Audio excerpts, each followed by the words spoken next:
Hey friend, welcome to the BotBuhdy AI report. Today we've got a packed show for you. OpenAI slashes GPT 5.6.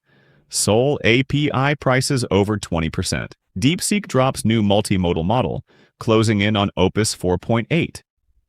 NVIDIA's AVO coding agent hits a perfect score on ARCAGI3. XAI's Grokbot is already replacing Wall Street research teams. And finally, Florida wants ChatGPT legally labeled a public nuisance.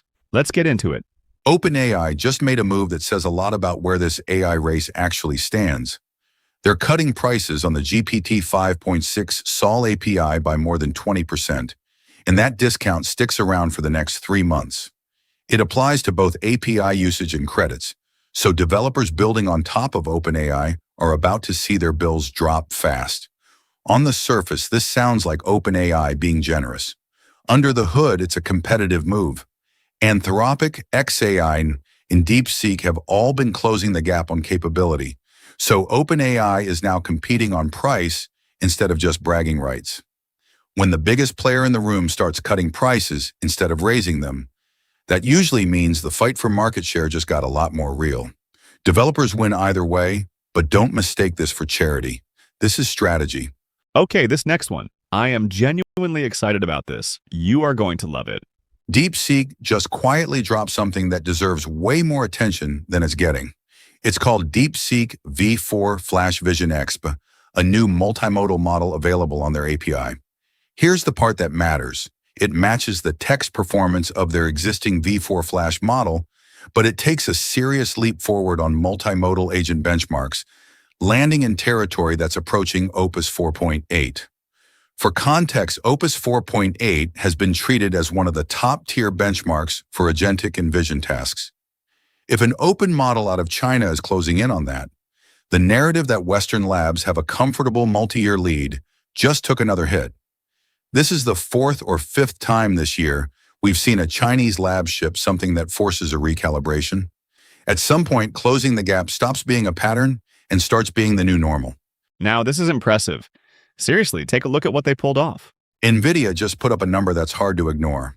Their general-purpose coding agent, called NVIDIA AVO, scored a perfect 100% across all 183 levels of the ARCAGI3 benchmark.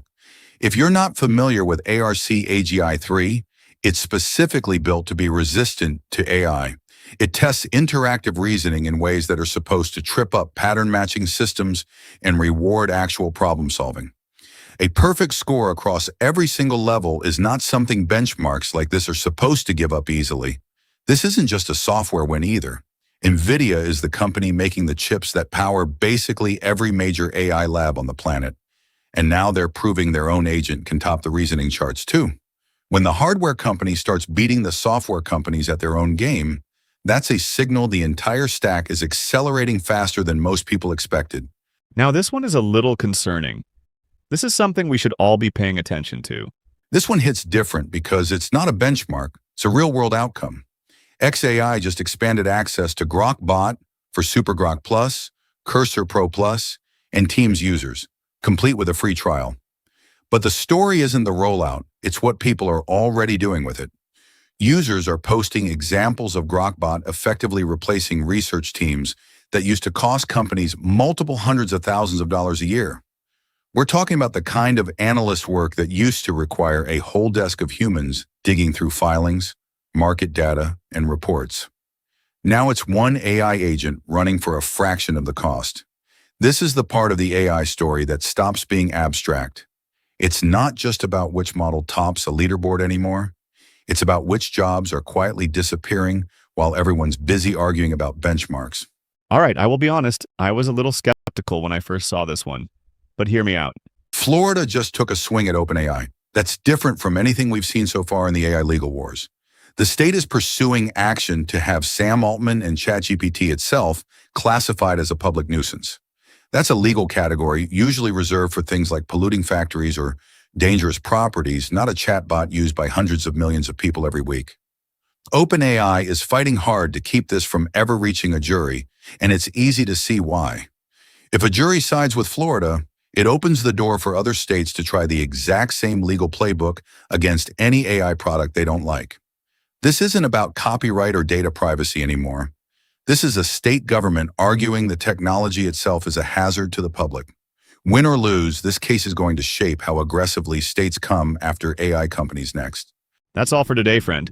If you found this helpful, smash that like button and hit subscribe. I will see you tomorrow with more AI news.